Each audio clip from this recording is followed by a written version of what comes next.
नटखट कबूतर की शरारतें। एक समय की बात है। एक छोटे से गांव में एक नटखट कबूतर रहता था।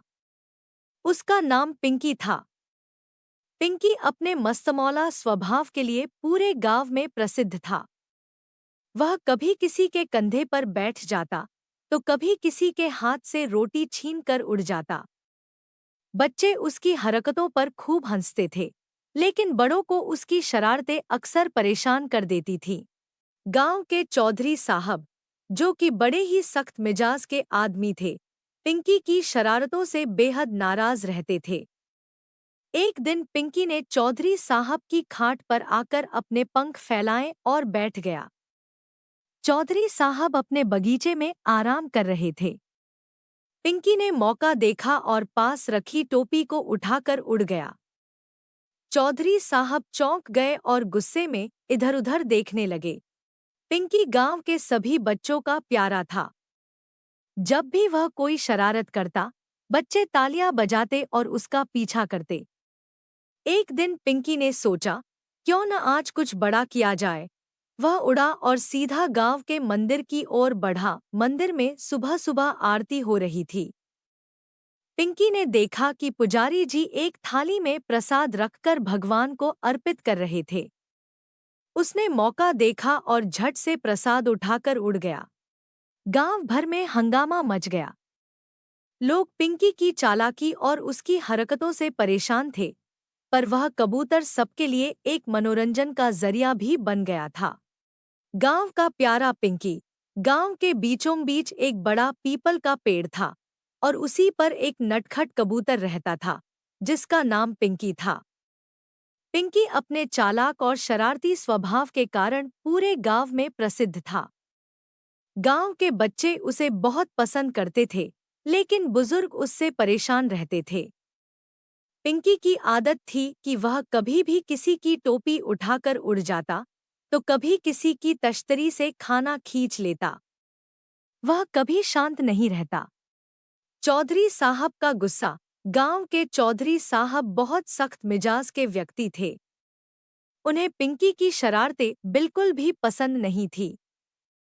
एक दिन, जब चौधरी साहब बगीचे में आराम कर रहे थे, पिंकी ने उनकी पगड़ी उठाकर उड़ान भर ली। चौधरी साहब गुस्से से लाल हो गए और उन्होंने कबूतर को पकड़ने की ठान ली।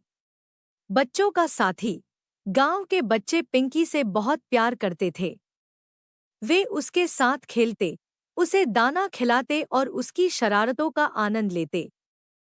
पिंकी भी बच्चों के साथ खेलता और उनके साथ खूब मस्ती करता।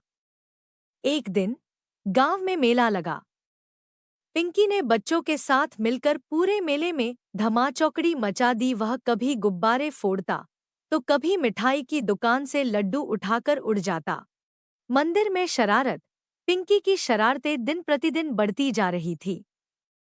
एक दिन उसने गांव के मंदिर में घुसकर प्रसाद की थाली उठाकर उड़ान भर ली। पुजारी जी चौंक गए और गांव के लोग भी उसे पकड़ने के लिए दौड़े, लेकिन पिंकी तो पिंकी था, वह उनकी पकड़ में नहीं आया। इस शरारत ने पूरे गांव में एक बड़ा हंगामा खड़ा कर दिया। पकड़े जाने का डर। पिंकी की शरारतें अब गांव के हर कोने में चर्चा का विषय बन गई थी। चौधरी साहब ने गांव के कुछ युवाओं के साथ मिलकर पिंकी को पकड़ने की योजना बनाई। उन्होंने पिंकी को पकड़ने के लिए एक जाल तैयार किया, लेकिन पिंकी इतना चालाक था कि उसने जाल को आसानी से पहचान लिया और उनके मंसूबों पर बदलाव का समय। एक दिन, गांव में एक नया पक्षी आया। यह पक्षी बहुत शांत और समझदार था। उसका नाम बुद्धू था। बुद्धू ने पिंकी से कहा, तुम्हारी शरारतें कभी न कभी तुम्हें मुसीबत में डाल सकती हैं। पिंकी ने पहले उसकी बातों पर ध्यान नहीं दिया, लेकिन धीरे-धीरे उसे अपनी गलतियों का एहसास होने लगा। गांव वालों से दोस्ती। बुद्धू की सलाह से पिंकी ने अपनी शरारतें कम कर दी और गांव वालों से दोस्ती करना शुरू किया। उसने अब शरारत करने के बजाय लोगों की मदद करनी शुरू कर दी। वह चौधरी साहब की फसल की निगरानी करने लगा और मंदिर में जाकर प्रसाद बांटने लगा। नया अध्याय। गांव में अब पिंकी को सब पसंद करने लगे थे।